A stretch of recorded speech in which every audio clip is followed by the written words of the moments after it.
And breaking right now, Governor Steve Sisolak may have been indirectly exposed to the coronavirus. Thank you for joining us, everyone. I'm Todd Quinones. And I'm Trisha Keene. The governor was supposed to give an in-person address on the next phase of reopening Nevada in just a half an hour, but he just canceled.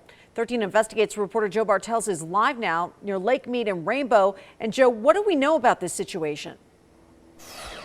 Well, Todd and Tricia, the governor has been tweeting within the past 30 minutes or so. He was at some sort of workplace on Friday where someone has tested positive for COVID-19. They weren't there at the time the governor was there, but they have since tested positive for COVID-19. So the governor, by virtue of that, may have been inadvertently or indirectly exposed to coronavirus. And he has been tweeting really all weekend long. He was very busy across southern Nevada. I believe we have some pictures of the governor here really making the rounds. He was in southern Nevada, as I mentioned, visiting UMC to thank doctors and nurses. He was there with his wife, the First Lady of Nevada. They were wearing masks at the time.